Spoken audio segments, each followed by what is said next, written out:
David here with Figboot on pens, back again with another review. Now, typically when I'm provided with a product for review, I'm rather prompt in turning things around, but today I have for you an ink which has been in my possession for a while, way too long, so this review is way overdue. It's an ink by a company by the name of Van Dieman's, and I have a couple of their inks to show you from their Tasmania series. But the one I'm mainly going to focus on is called Bay of Fires. If you're not familiar with Van Dieman's, they are based out of Australia, more specifically the island of Tasmania. It is run by a husband and wife team of Peter and Belinda Ricks, both of which have chemistry backgrounds, which is very helpful in the creation of handcrafted small batch inks like these. They are passionate about the environment, and many of their ink series are inspired from nature, specifically that of Tasmania. The name Van Dieman's relates to Tasmania. Van Dieman's Land was the colonial name of the island of Tasmania during British occupation of the 19th century when the area was used as a prison colony. It was named after Anthony Van Dieman, who was a Dutch explorer who in the 1600s sought to explore Australia and the surrounding region. It is kind of funny. If I have the story straight, Van Dieman sent a ship which was captained by a gentleman by the name of Abel Tasman to explore the area, and Tasman discovered what he thought was a very large territory, so he named it after Van Dieman. But come to find out, it was just the smaller island of Tasmania. The name was officially changed to Tasmania in honor of Tasman in the mid-1800s. Okay, that was a bit of history. I always find those kind of details to be interesting, but you're here not for a history lesson, you're here to check out an ink. And in order to do so, please join me over here at camera 2. Okay, we have two inks that I'm going to show you here. Mainly we're going to focus on the Bay of Fires, which is this one right here. But then also there is the Queenstown Gold Mine, which you can tell here has some nice gold shimmer to it. As you shake it up, it goes away. Let's see what that looks like in there. Nice and sparkly. It's with some decent shimmer. But these are what the bottles look like. In regard to what the actual color looks like, this is the Queenstown Gold Mine. You can see it's a nice golden brown with some gold shimmer to it. Looks somewhat similar to Diamine's Raw Sienna, or there's Conway Stewart's King Sand, which I showed the other day in a review. This is what it looks like with Leonardo's Sepia. It's a bit darker than that. And then here it is with Califolio's Inca Sol. And then finally, here's what it looks like with Krone's Tutankhamun. This was an ink that I haven't used that much. I was at the Fountain Pen Hospital a number of years ago and purchased a pen, and they just threw this in for free. Maybe I should use it a little bit more often, but it's kind of a sandy brown. But it's a little bit different than the Queenstown Gold Mine. And then in regard to the Bay of Fires, you can see here that it is a nice kind of Bordeaux red with a bit of green shading to it. And this is what it looks like in comparison to Van Ness's Good Evening, which again is kind of a more Bordeaux or bloodier red. This is what it looks like with Private Reserve's Black Cherry, one of my favorites, which is Diamine Communication Breakdown. Then there is Ferris Wheel's Press Wondrous Winterberry. This is what it looks like with the Diamine Oxblood. And finally, the Sailor Grenade, which it looks fairly similar to that. This is what it looks like on 52-gram Tomoe River paper. You can see here, especially on the Bay of Fires, on the heavier applications, the green sheen really comes out. This is a Q-tip, and then this is more of a smear, and this is a drop. You could really see on the drops how the sheen really comes out on the drops. And then down here, this is the Queenstown Gold Mine, and it has the shimmer, and then obviously you could really see the shimmer when it comes to the drops. As I mentioned, the color we're going to focus on today is the Bay of Fires. In regard to the top here, I use this 3.8 millimeter Pilot Parallel, which is good for calligraphy and these types of things. This is Rhodia 80-gram paper. I find the ghosting and bleed to be low, even for a darker ink. There was really not much in the way of bleed through. I'd say the shade is medium low and the sheen is low. If you get some heavier applications, the sheen is going to be more towards a medium. Maybe that should be more medium. In regard to pens, I have 3 that we're going to be taking a look at today with this ink. And the first one is from Monty Winfield, and it is the High Water. This is one of my favorite pens from him, which has a combination of a micarta barrel as well as a carbon fiber cap. And this one has a fine nib, and also I just love this section. If I ever did a video on my favorite sections, this would definitely be on the list. It's kind of engraved with a jeweler's tool, and it just really gives you some extra grip and looks really cool. So this is the Monty Winfield High Water. And this is a very firm, fine nib. Next up, for a medium nib, we have a pen that I get asked about a lot because I get people emailing me asking where they can find it. It's a pen from Pilot that is no longer in production, and it is the Stella 90S. That was the name that it was used, or that was used for the Asian markets. For the US markets, this was called the Stargazer. I purchased this one from a Japanese market, so you can see it says Stella 90S on there.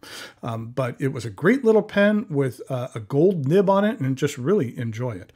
And so this is the Pilot, and this is the Stella 90S. We'll call it the Stargazer as well. And this is a medium gold nib, 14 karat gold. And next up, for a broad nib, we have one of my favorite broad nibs on one of my favorite pens, which is the OG Chonk, and this is from Matthew Martin. The name definitely fits this pen. It is definitely a chonky pen with a chonky section. And again, you know how I mentioned that if I ever did a video on my favorite sections, this would be on there as well. It's just really large, but then I really like the swirling on this as well. So this is the Matthew Martin.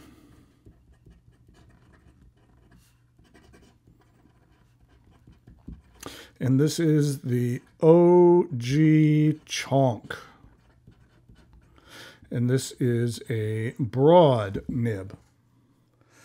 Okay, in regard to the writing sample, I thought that I would share just a little bit about the Bay of Fires here. So here we go.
What I said was that the Bay of Fires is a bay on the northeastern coast of Tasmania.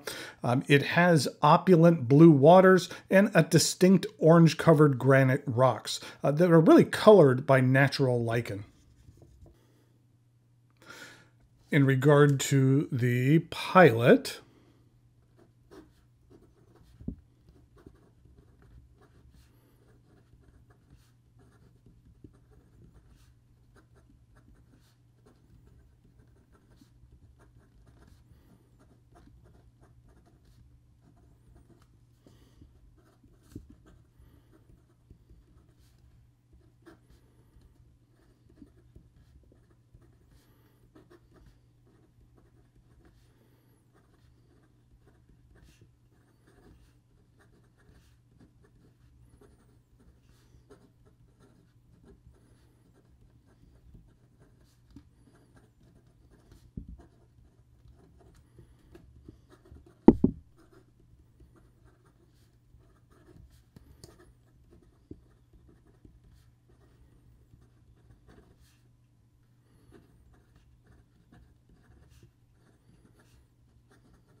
What I said here was that the bay was given its name in 1773 by Captain Tobias Fourneau of the HMS Adventure.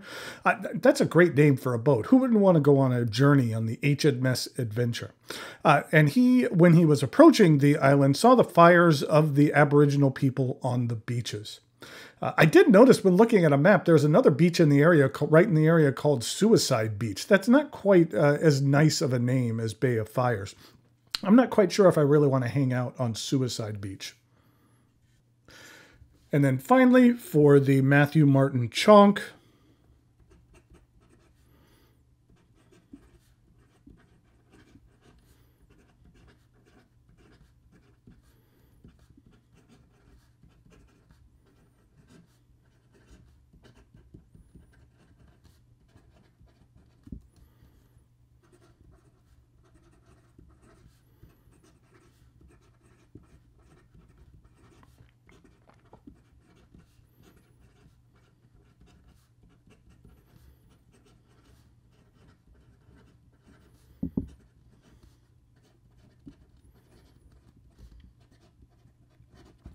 and I said that in the early 2000s, the Bay of Fire was named the second best beach in the world by Condé Nast. So it's a really beautiful place. I'd say that the flow is medium on this pen. The drying time is between 15 seconds and 30 seconds. And let's go ahead and draw a little grid on here and add a few little dots for the water test. And let's go ahead and do that water test.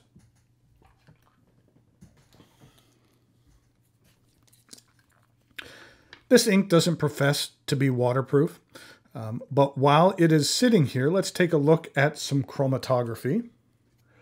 This is taking a closer look at both the Queenstown Gold Mine as well as River of Fires. I always think it's neat to see how the chromatography kind of inches its way up the strip. And then it's always kind of curious to see what it ends up being. This is what both of those look like. For the Queenstown Gold Mine, I always think it's interesting how that the shimmer always stays put. The shimmer doesn't move, but that one has some pinks and some reds and a little bit of blue in there. And then for the River of Fires, we have a lot of different kind of lavenders and going into darker reds. And then let's see about this water test. And like I said, it didn't profess to be waterproof, and it is not. And finally, I said here that Van Dieman's inks are handmade in Australia, or Tasmania to be more specific.